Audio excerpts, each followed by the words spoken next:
Susan Bratton, the Bratton. Welcome back to the show.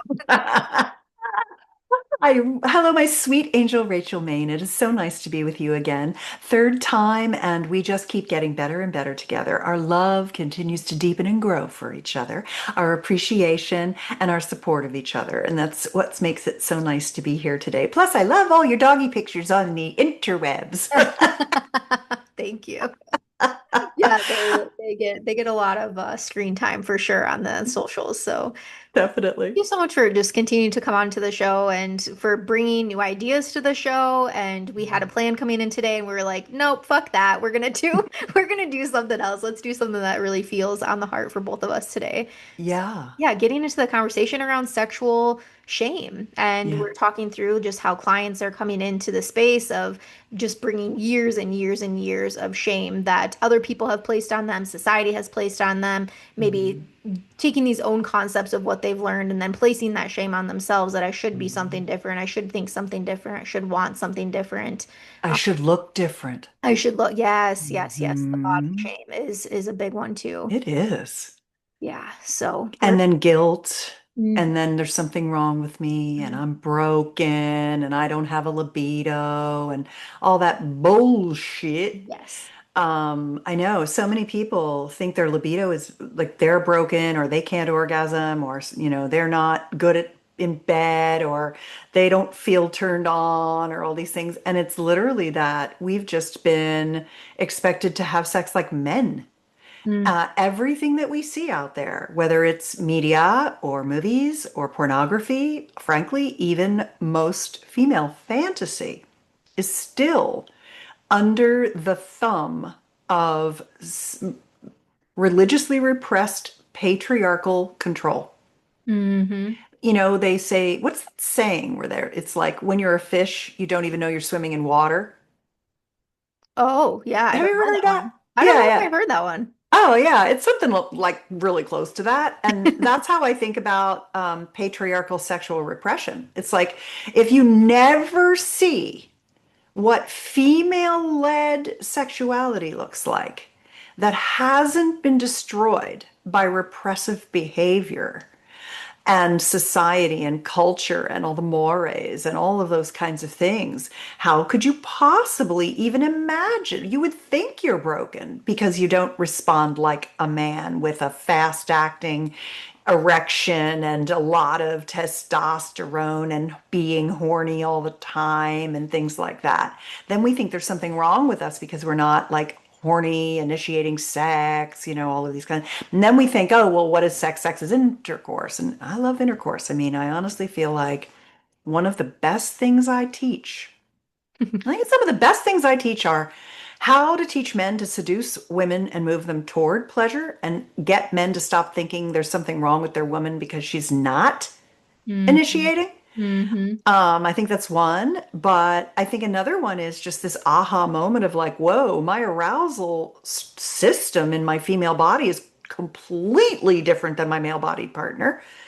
Oh, I feel completely relieved that there's nothing wrong with me, that I just am not getting the inputs that I need to be the turned on woman that I see faked in all these other dimensions that I'm Hmm. subjected to in the Yeah. patriarchal fishbowl of water. Yeah, it's the nor exactly. Like our bodies are different. So why, yeah, why do we think that we're supposed to be like them? Why do we Mhm. put that on ourselves of like, oh, I should be turned on all the time. I should want to have sex. I should be wanting or thinking about sex more because he is. Yeah, it's that comparison to our male partners, Mhm. generally speaking, Yes, right? yeah.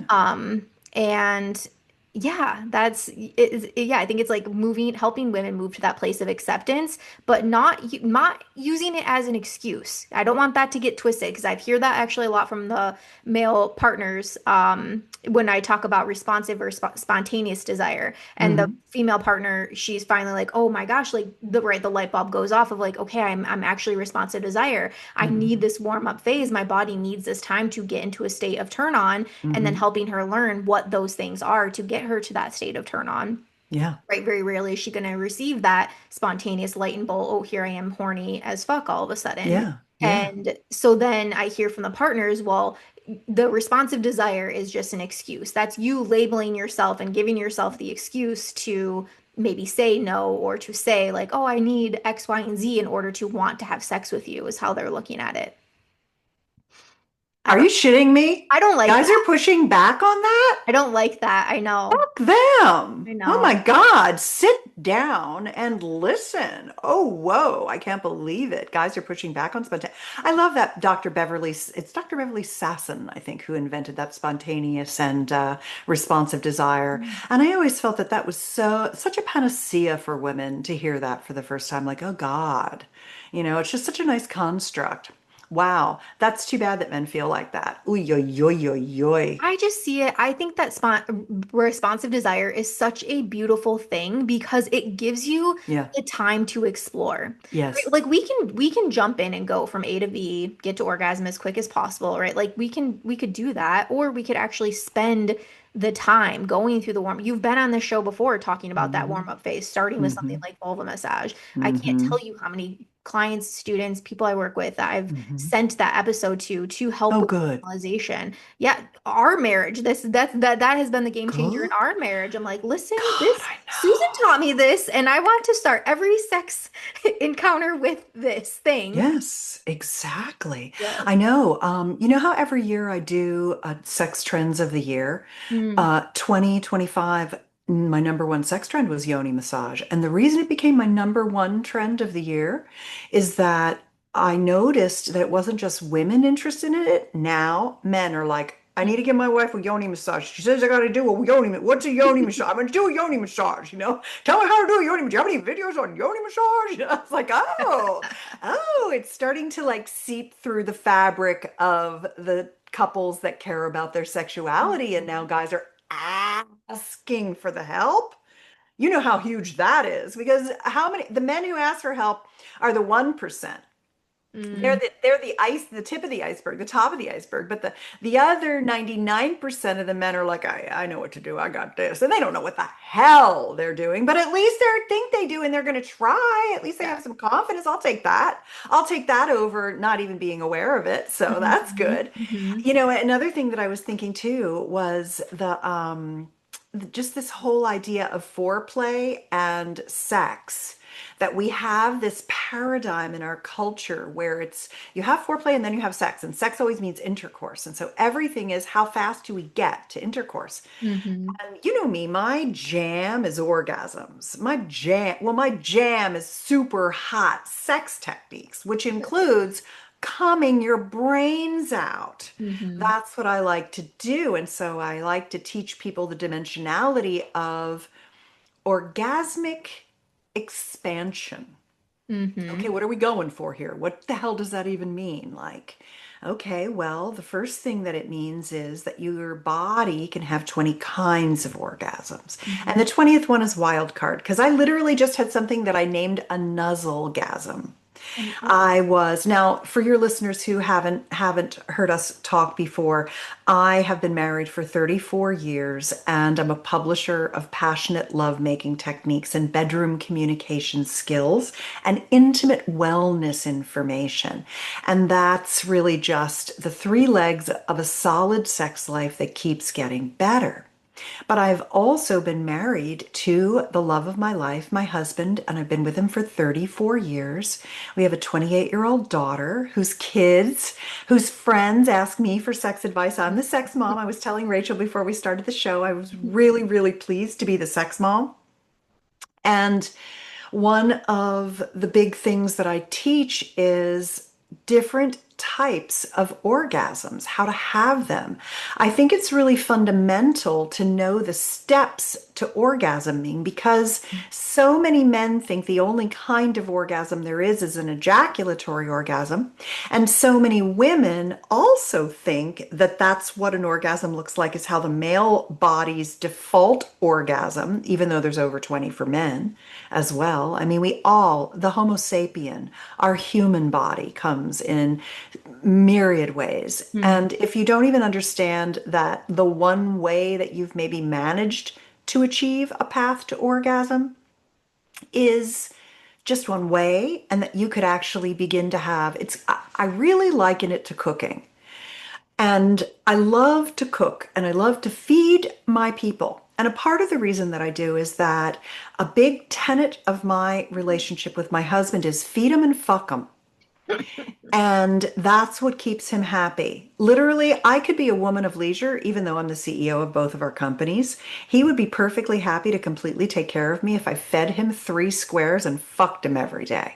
Like that's how, and my husband's not unique. He is just your basic dude, like I am your basic lady.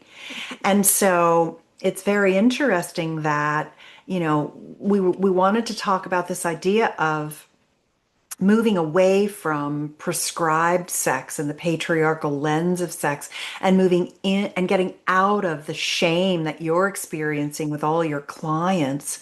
And my thing was, well, I just want to tell you all the things I do and ask for in the bedroom because I'm a massively empowered woman sexually by my partners. This was another thing I wanted to tell your our listeners is that I'm in a relationship currently with my husband. I also have a boyfriend, and we also have a girlfriend. And so we're in our consensual non-monogamy construct is polycule. We're Mhm. kitchen table poly people. We live our lives together.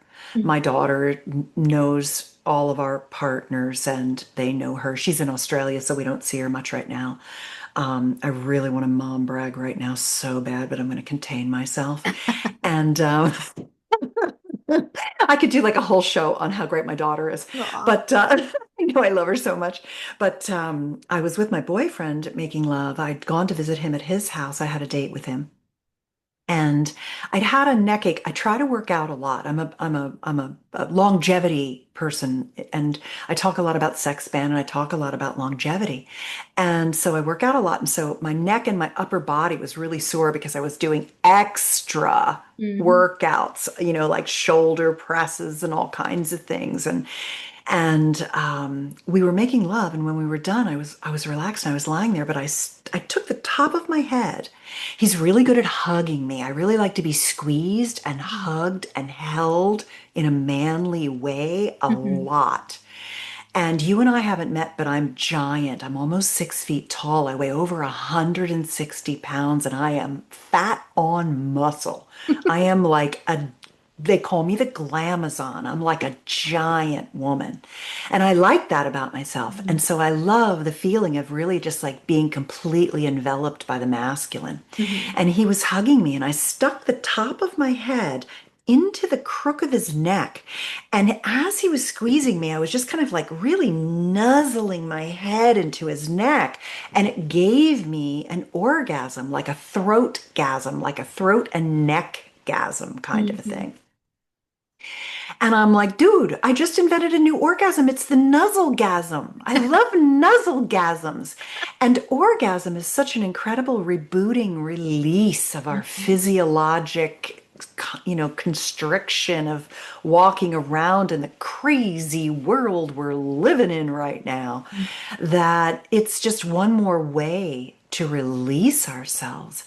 And the 3 kinds of orgasms, just to finish that thought off, are the locations to touch, which we're pretty familiar with, Mhm. like clitoral orgasm, a vaginal orgasm, a nipple gasm, a foot gasm, a core or belly gasm, a throat gasm, a kissing gasm. These are very, a G spot gasm, which it's not a spot, it's a long tube of tissue, but spot, okay, whatever, Grafenberg, whatever the fuck, Grafenberg. Yeah. So great, you found one little location. Baby, there's so much more there. I'm sorry, that's all you got to was the spot. But so you have these locations to touch in your body, all these erogenous zones, and many people have highly unique ones too. So that's one thing. And then the second category is what I would call orgasmic techniques. So a really good example of one is the expanded orgasm practice. It gives you a specific experience with a very specific clitoral stroke of touching source, Gaia, consciousness. It's a trance state, very long orgasm. Mhm. That's an example. Or like erotic hypnosis. Hmm. That's an interesting one. You know, I'm going to make you come on command. I'm going to put you under hypnosis and make you have orgasms just sitting there. Like that's a technique for orgasm. There's many. And then the third category is what I like to call objects of desire, which is could be anything: leather, candle wax, floggers, sex toys, vibrators, butt plugs, whatever.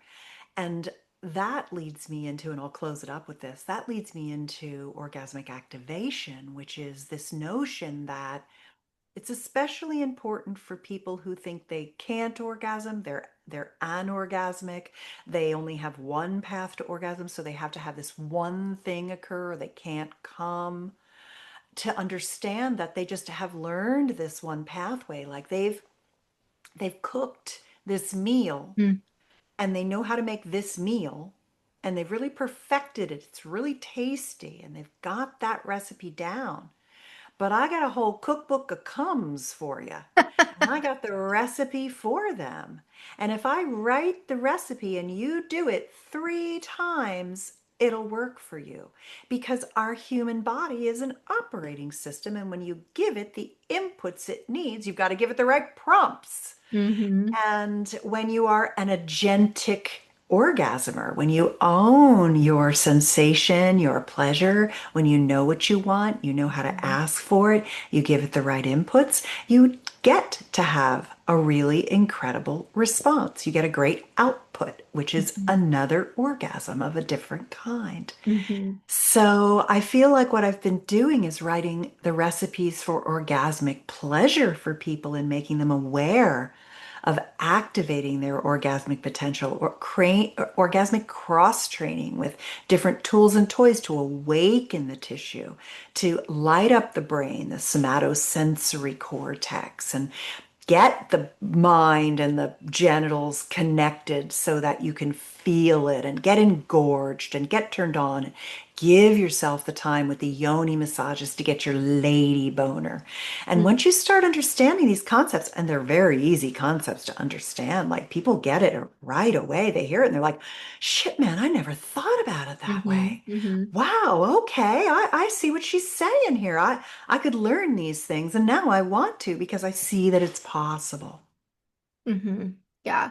And I'm coming up to the question of, right, there's some people that they're thinking, why? Like going back to like the sexual motivation part. Why do I need this in my life? Why do Yeah. I need to experience orgasm to this depth or in this capacity or in so many different ways? For the Mhm. people that are thinking like, what if I'm fine where I'm at currently. I'm fine if I never have sex again in my life. How do we I hate to use the word convince, but how do we share with them that there is this available to them? And I think it is the shame piece that is what the blocker is that is on like blocking them from experiencing this. Yeah. So I'd answer it in 2 ways. I could give you the very specific answer, which I will, but I can give you the bigger picture, more wise Hmm. sex mom answer. Break it down. Break it down. And and here's how it goes. The first part is I could tell you all of the reasons why it's good for you, and I will. Why it's healthy. Hmm. Why I call it the fourth factor of health and longevity. And it's the fourth factor because we understand that sleep is vital, nutrition is vital, and movement is vital. Hmm. But what we don't in our religiously repressed society, holding women back from their pleasure, tell people is that intimacy, heart connected, passionate, conscious lovemaking, orgasmic lovemaking is the fourth factor for longevity. Because people, if you think about being in the fork in the road, the people who are couple A, they've gone down this long, winding road, and over time, their shame, their lack of knowledge, the fact that you and I, Rachel, we get censored. I mean, thank God for your show.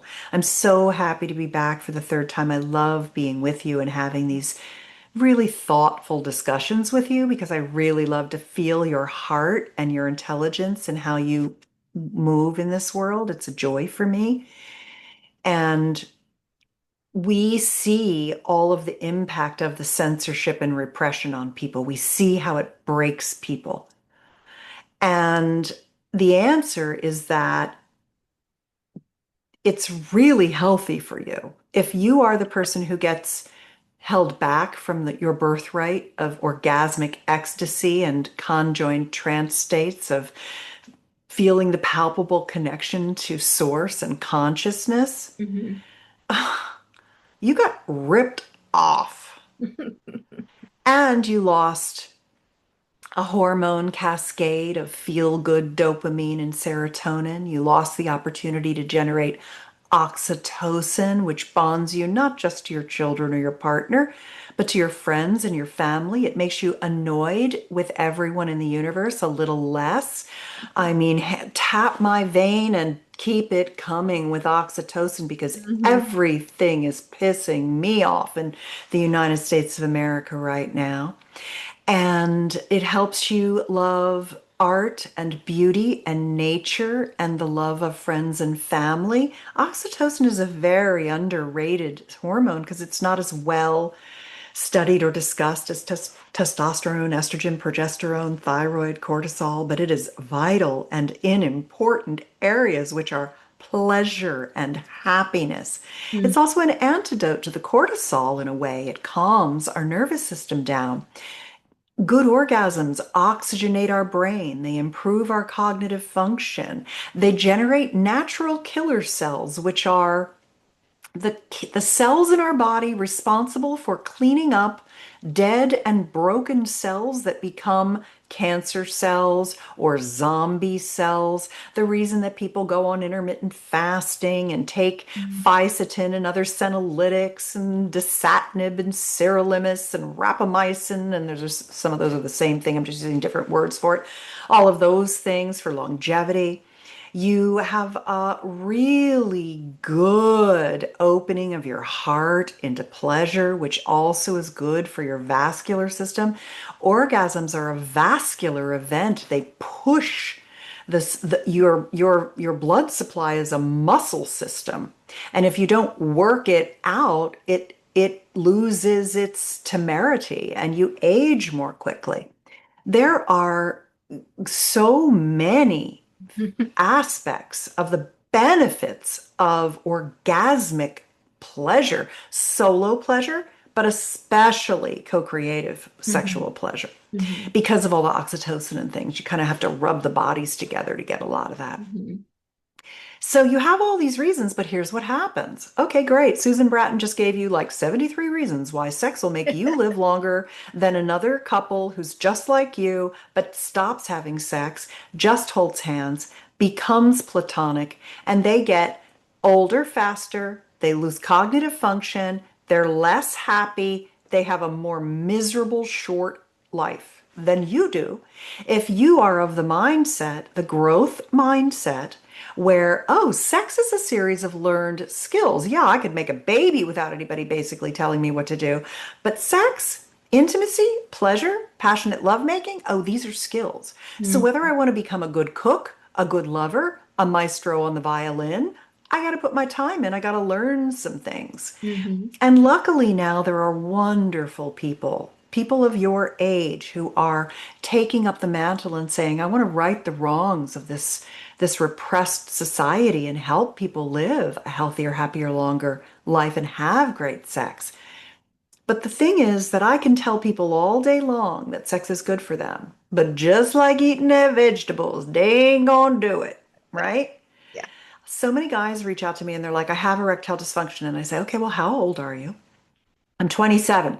Okay, well, do you eat any vegetables? No, I don't eat any vegetables. Do you work out? No, I don't work out. And I'm like, okay, how much porn do you consume?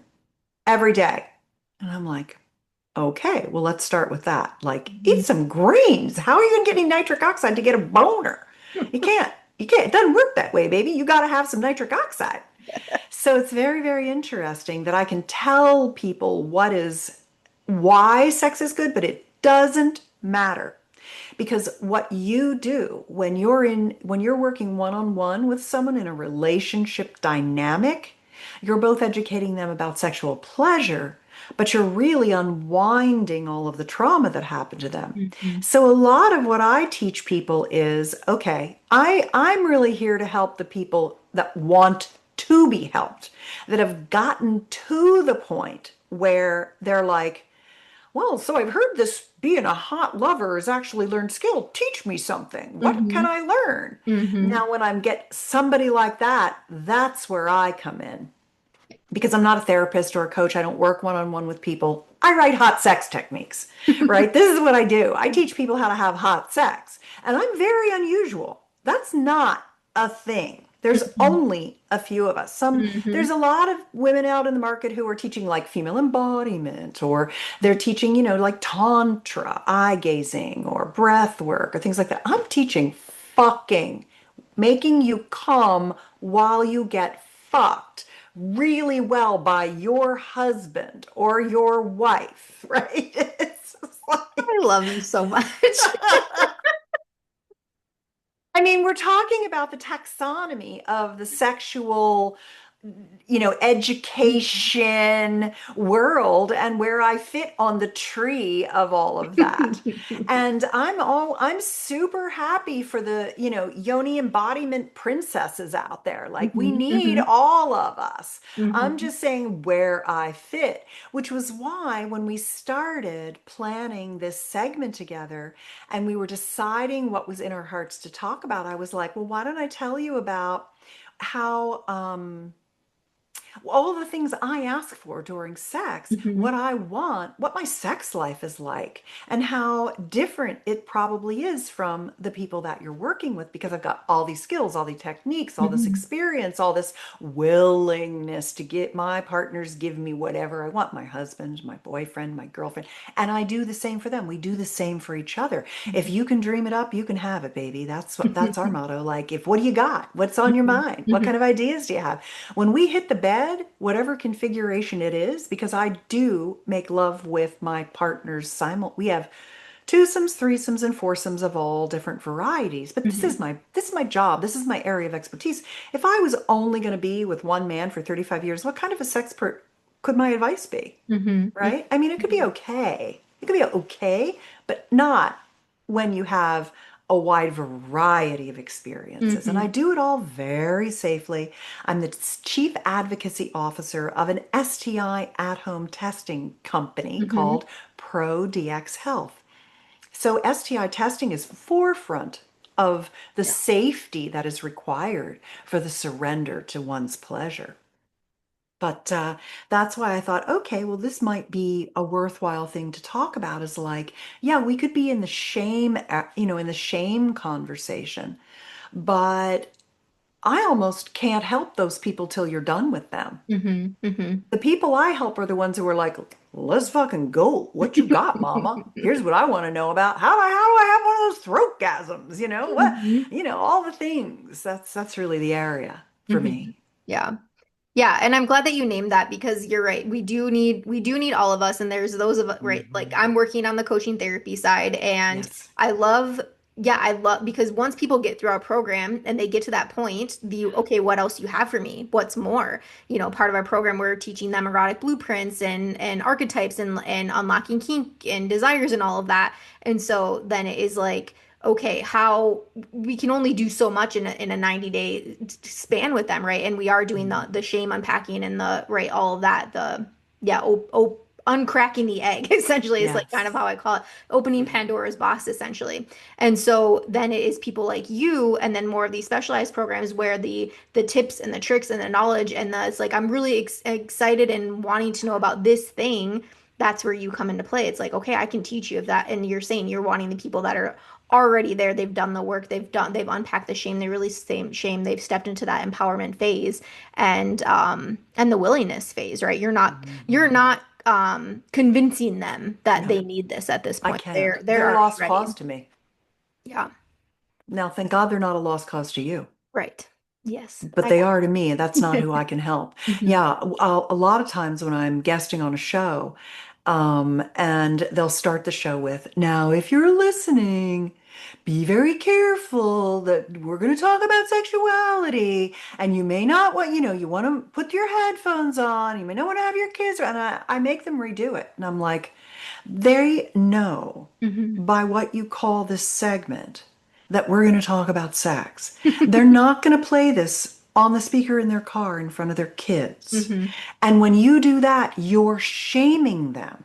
Mm. Like, oh, we're talking about sex. Like, we're talking about sex. I could be teaching you how to make my crispy chicken thighs, or I could be teaching you how to have a throat gasm. It's all the same fucking thing. It's just a recipe. That's Hmm. how easy sex is. And people are Hmm. like, I can't cook. Cooking is hard. It's not. You just don't do it, Hmm. Hmm. right? It gets easy when you do it. You just do it and And you get if you good fuck at it it. up once, you don't have to stop there. It's going to be awkward. It's not going to Of be this course. perfect thing, masterpiece every single time. I had somebody just the other day, I was working with them through this. They're like, well, what if it doesn't work? And then what if they laugh at me? I'm like, what if you're laughing together? And then Right. what sort of intimacy does that create for you? I remember the first time my husband and I used a door swing together. We laughed our fucking asses off because That's fun. I'm like, the upper body strength that is necessary for these fucking things. I'm like, what is happening? I'm sweating and we're not even fucking yet. And so I like that is a core memory of our sex life for me because of that intimacy that we had beforehand. I mean, Yeah. did we figure it out? Yeah, but right, we had the training wheels on it for the first time. That's so cute. I love that. Exactly. Oh, and I think swings are so much fun. My husband bought this, he loves them. He bought this giant swing and he put in this giant bolt in the ceiling of our rental. We have a rental house down here at the beach house. We bought the house next door and we rent it. And so we can kind of keep an eye on it and everything. And so when it's not rented out, he's like, do you want to go over and fuck on the big swing? You're So like, cute. yes. Yeah, I do. Yeah, it was so cute. Yesterday, I had a threesome with my husband and my boyfriend. Mhm. And we've been entertaining one of my girlfriends was visiting for the weekend. And so we've been entertaining all weekend. We've been out at the beach, we've been swimming and all kinds of things. And my girlfriend left and I cooked us a really early dinner because we're old. We have sex early now. We're like, let's have sex at 6 or 7, not at 8 or 9. I mean, by 9, we're ready to go to bed. I mean, it's so bad. But that's because I love my sleep. It's one of the 4 factors, right? Mhm. Mhm. And so I'd gone to the Stimulate show in Nashville. It was a really good show. I think you should go next I June. had the worst FOMO Yes, seeing so many people I know were at that. And yes, yes, and I saw you were there. My girl Tatum was there doing yeah, the Girl Stop Talking podcast. And I was just like, what the fuck? How did I not know about this thing? So I'm 100% going next year. I have to. good. Yeah. Great, great, great. Yeah. Good, good, good. I'm glad. Yeah, and they have a business to consumer show coming up too. Mm-hmm. Mm. Nicole Leinbach Hoffman is the creator of Stimulate, and she did a really good job with it. I went on behalf of Gainswave. I spoke for them. There was like a Yes. stage that was like ask the doc, talk to the doctors kind of thing. And so, as a spokesperson for them for 7 years, they asked me to come and do the speech with Dr. Jason Dunlop, who's absolutely adorable. Mm-hmm. And we had a good time. And it was so cute because there were so many people in the audience that I knew that when I was done speaking, I said, "Oh my God, I just want to bring a few of my people up here on the stage so you all get to know who they are and you can meet them after the talk."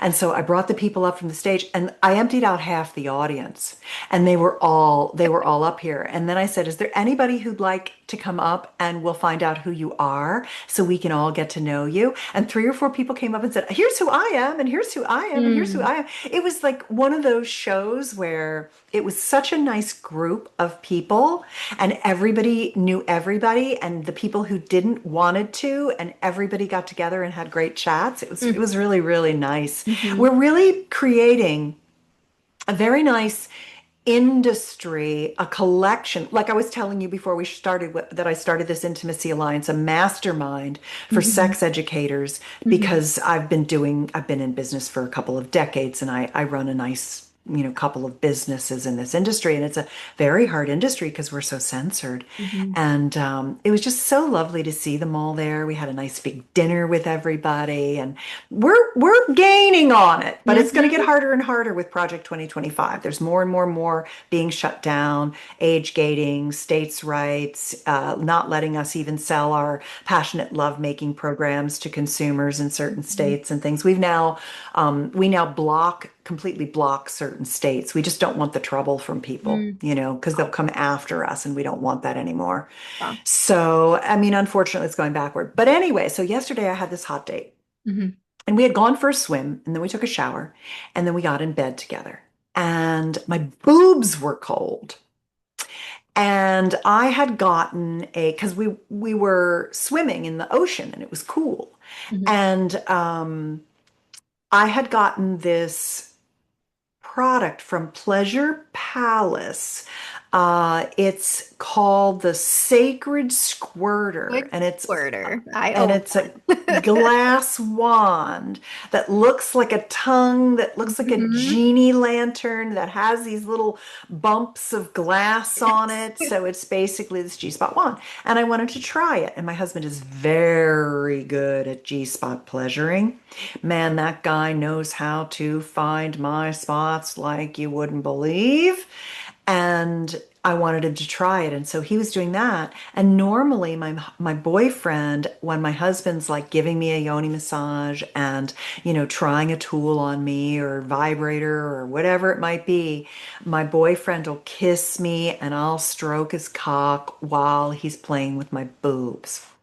But all I wanted him to do was he kneeled down off the bed and reached around and he just held my breasts and warmed them up Hmm. while my husband was giving me a yoni massage. And here I am, I'm just laying there getting completely pleasured exactly the way I need Hmm. from both of my partners. Hmm. It was so nice.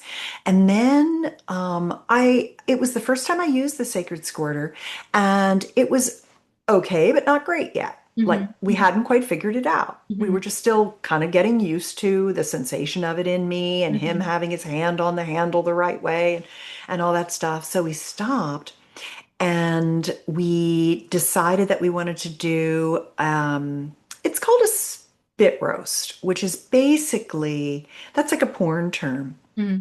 I'd like to create a better word for it, so if you have any ideas, but it was basically I was bent over on my knees, doggy style, and my boyfriend was penetrating me. I was quite warmed up by then. My boyfriend was penetrating me, so he was making love to me, and I was going down on my husband, sideways, kind of perpendicular. Hmm. And that was a lot of fun too. And so we did that for a while. And then when my boyfriend orgasmed, he lay down beside us and rested. And I think I had my husband, I love to ride my husband cowgirl. I Hmm. taught myself about, I'm going to say like 5 years ago. And it was interesting because one of the reasons I really wanted to work on my cowgirl was that I had a lot of sexual abuse by my stepfather as a child, and I was penetrated against my will repeatedly. And one of the things that I've struggled with in the 34 years that I've been with my husband is that early on, when we would have sex and he would penetrate me, it would take my energy down because it would trigger my body's memory of being penetrated without consent. Hmm. And so I thought to myself, if I do the penetrating, like if I'm in control of it, it'll work really well. Hmm. So I like to climb on him and get I like the first stroke under my control, the first couple strokes under my control. So I've been doing a lot of cowgirl. And the Hmm. poor guy, he's just so good because, of course, he wants to do every position. And I've just been on this cowgirl binge lately. And I just totally calm all over. I've learned how to give myself orgasm after orgasm. I basically can come the whole time I'm doing cowgirl now. I've kind of worked my way up to that. Hmm. And I'm at the point where I'm also very loud.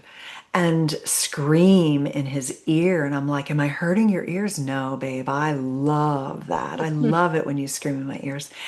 And, but last night I wanted missionary. I wanted him to penetrate me. I felt really confident and secure and safe, and it was good and it didn't bring me down.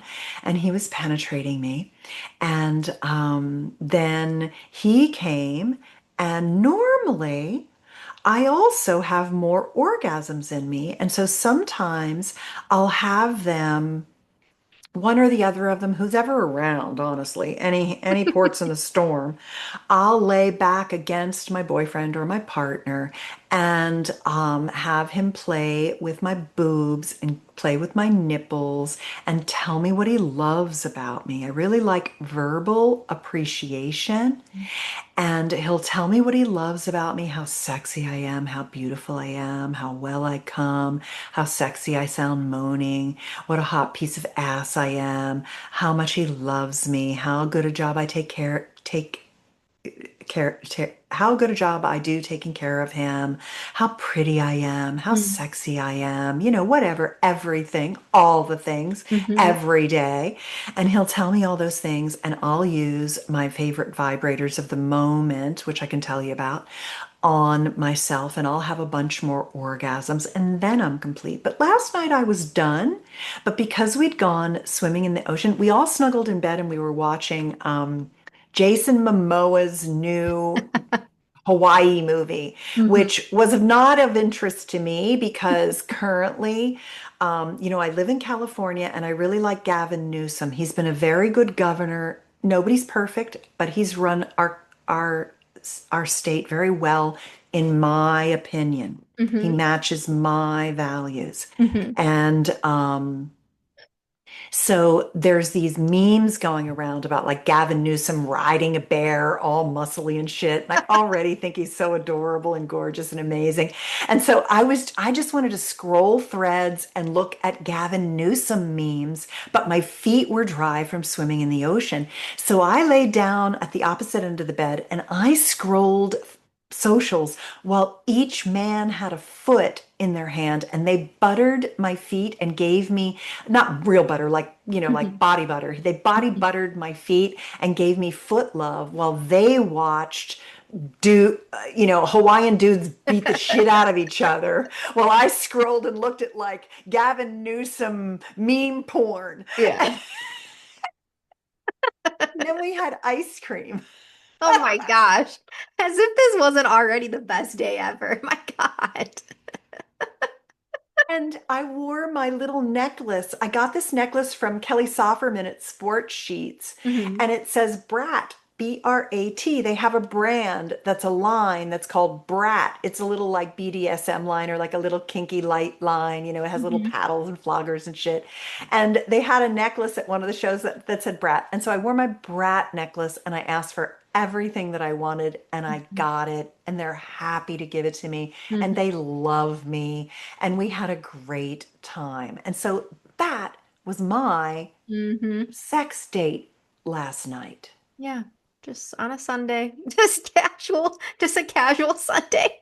Just some double Dutch chocolate ice cream, some foot butter, and some orgasms, and I some Yeah. boob warming. Yes. And I mean, you, Susan, you are the example. Like you show the people like what is available, what we can have. And it's like yeah, it's doing get through the shame, get through of other people's stories that are creating blocks for you.